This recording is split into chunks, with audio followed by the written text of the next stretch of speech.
152 নম্বর আয়াত।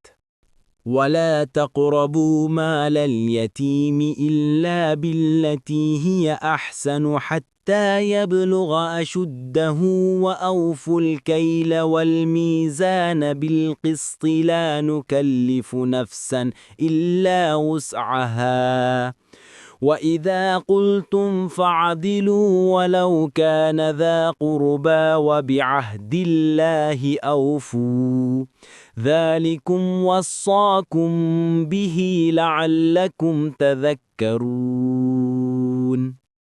অনুবাদ: আর ইয়াকিন বয়ঃপ্রাপ্ত না হওয়া পর্যন্ত উত্তম ব্যবস্থা ছাড়া তোমরা তার সম্পত্তির ধারে কাছেও যাবে না, এবং পরিমাপ ও ওজন ন্যায্যভাবে পুরোপুরি দেবে। আমরা কাউকেও তার সাধ্যের চেয়ে বেশি ভার অর্পণ করি না। আর যখন তোমরা কথা বলবে তখন ন্যায্য বলবে, স্বজনের সম্পর্কেও হলে, এবং আল্লাহকে দেয়া অঙ্গীকার পূর্ণ করবে। এভাবে আল্লাহ তোমাদেরকে নির্দেশ দিলেন যেন তোমরা উপদেশ গ্রহণ করো। তাফসীর ১ এর সম্পর্কিত বিবরণ। ষষ্ঠ হারাম, ইয়েতিমের ধনসম্পদ অবৈধভাবে ভক্ষণ করা। এই আয়াতে ইয়েতিমের ধনসম্পদ যে ভক্ষণ করা হারাম সেই সম্পর্কে বলা হয়েছে যে ইয়েতিমের মালের কাছেও যেও না, কিন্তু উত্তম পন্থায় যে পর্যন্ত না সে বালেগ হয়। এখানে অপ্রাপ্তবয়স্ক ইয়েতিম শিশুদের অভিভাবককে সম্বোধন করে বলা হয়েছে যে তারা যেন ইয়েতিমদের সম্পদকে আগুন মনে করে এবং অবৈধভাবে তা খাওয়া ও নেয়ার ব্যাপারে নিকটবর্তীও যেও না। অন্য আয়াতে অনুরূপ ভাষাই বলা হয়েছে, যারা ইয়েতিমদের মাল অন্যায় ও অবৈধভাবে ভক্ষণ করে তারা নিজেদের পেটে আগুন ভর্তি করে। সূরা আন-নিসা আয়াত 10। তবে ইয়েতিমের মাল সংরক্ষণ করা এবং স্বাভাবিত লোকসানের আশঙ্কা নেই এরূপ ব্যবসায় নিয়োগ করে তা বৃদ্ধি করা উত্তম ও জরুরি পন্থা। ইয়েতিমদের অভিভাবকের এ পন্থা অবলম্বন করা উচিত। আলোচ্য আয়াতের পর ইয়েতিমের মাল সংরক্ষণের সীমা বর্ণনা করা হয়েছে সে বয়ঃপ্রাপ্ত না হওয়া পর্যন্ত, অর্থাৎ বয়ঃপ্রাপ্ত হয়ে গেলে অভিভাবকের দায়িত্ব শেষ হয়ে যায়। অতপর তার মাল তার কাছে সমর্পণ করতে হবে।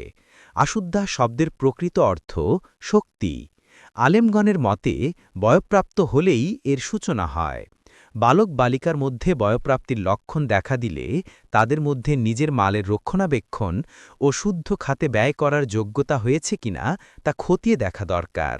যোগ্যতা দেখলে বয়ঃপ্রাপ্তির সাথে সাথে তার ধনসম্পদ তার হাতে সমর্পণ করতে হবে। কুরতুবী। ২ নম্বর ফুটনোটের বিবরণ। সপ্তম হারাম, ওজন ও মাপে ত্রুটি করা। এ আয়াতে সপ্তম নির্দেশ ওজন ও মাপ ন্যায়ভাবে পূরণ করা সম্পর্কে বর্ণিত হয়েছে। ন্যায্যভাবে বলার উদ্দেশ্য এই যে ওজন করে দেবে সে প্রতিপক্ষকে কম দেবে না, এবং প্রতিপক্ষ নিজ প্রাপ্যের চাইতে বেশি নেবে না। দ্রব্য আদান প্রদানে ওজন ও মাপে কম বেশি করাকে কুরআন কঠোর হারাম সাব্যস্ত করেছে। যারা এর বিরুদ্ধাচারণ করে তাদের জন্য সূরা আল মুতাফফিফিনে কঠোর শাস্তিবাণী বর্ণিত হয়েছে। মুফাসসির আব্দুল্লাহ ইবনে আব্বাস রাদিয়াল্লাহু আনহুমা বলেন, ওজন ও মাপ এমন একটা কাজ যে এতে অন্যায় আচরণ করে তোমাদের পূর্বে অনেক উম্মত আল্লাহর আযাবে পতিত হয়ে ধ্বংস হয়ে গেছে। কুরতুবী, ইবনে কাসির, আদ-দুরুল মানসুর। আলোচ্য আয়াতের পর বলা হয়েছে, আমরা কাউকেও তার সাধ্যের অতিরিক্ত কাজের নির্দেশ দেই না।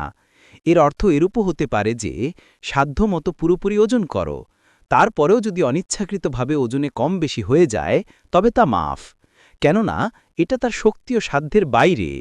কুরতুবী, ইবনে কাসির, সাআদি। ৩ নম্বর ফুটনোটের বিবরণ। অষ্টম নির্দেশ, ন্যায় ও সুবিচারের বিপরীত করা হারাম। বলা হয়েছে, তোমরা যখন কথা বলবে তখন ন্যায়সঙ্গত কথা বলবে, যদি সে আত্মীয় হয়। এখানে কোনো বিশেষ কথার উল্লেখ নাই, তাই সাধারণ মুফাসসিরিনগণের মতে সব রকম কথাই এর অন্তর্ভুক্ত। কোনো ব্যাপারে সাক্ষ্য হোক কিংবা বিচারকের ফায়সালা হোক অথবা পারস্পরিক বিভিন্ন প্রকার কথাবার্তাই হোক, সব ক্ষেত্রে সর্বাবস্থায় ন্যায় ও সত্যের প্রতি লক্ষ্য রেখে কথা বলতে নির্দেশ দেয়া হয়েছে। কুরতুবী। মুকদ্দমার সাক্ষ্য কিংবা ফয়সালার ক্ষেত্রে ন্যায় ও সত্য কায়েম রাখার অর্থ এই যে ঘটনা সম্পর্কে নিশ্চিতভাবে যা জানা আছে নিজের পক্ষ থেকে কম বেশি না করে তা পরিষ্কার বলে দেয়া। অনুমান ও ধারণার ভিত্তিতে কোনো কথা না বলা এবং এতে কারো উপকার কিংবা কারো অপকারের ভ্রুক্ষেপ না করা। মুকদ্দমার ফয়সালায় সাক্ষীদেরকে শরিয়াতের নীতি অনুযায়ী যাচাই করার পর তাদের সাক্ষ্য ও অন্যান্য সূত্র দ্বারা যা প্রমাণিত হয় তাই ফয়সালা করা।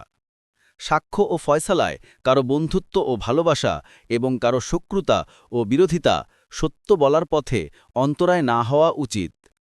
আত্মীয়তা বা অনাত্মীয় যেই হোক না কেন, ন্যায় ও সত্যকে কোনো অবস্থাতেই হাতছাড়া না করা।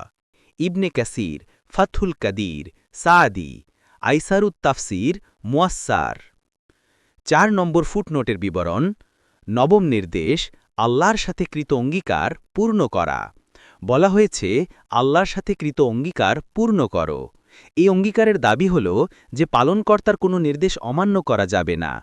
তিনি যে কাজের আদেশ দেন তাকে অগ্রাধিকার দিতে হবে। তিনি যে কাজে নিষেধ করেন তার কাছেও যাওয়া যাবে না এবং সন্দেহযুক্ত কাজ থেকেও বাঁচতে হবে, অর্থাৎ আল্লাহ তাআলার পুরোপুরি আনুগত্য করতে হবে।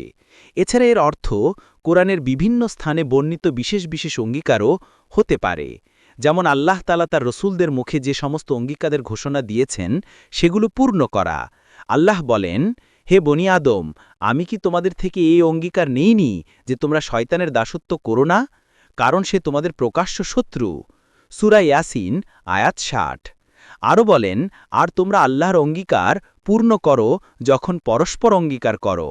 সূরা নাহল 91। অনুরূপভাবে মানুষের মধ্যকার যে সমস্ত অঙ্গীকার হয়ে থাকে সেগুলোই উদ্দেশ্য। সাদি। আল্লাহ তাআলা বলেন, আর প্রতিশ্রুতি দিলে তা পূর্ণ করবে। সূরা আল বাকারা 177। মোট কথাই নবম নির্দেশটি গণনার দিক থেকে নবম হলেও স্বরূপের দিক থেকে শরিয়াতের যাবতীয় আদেশ নিষেধের মধ্যে পরিব্যাপ্ত।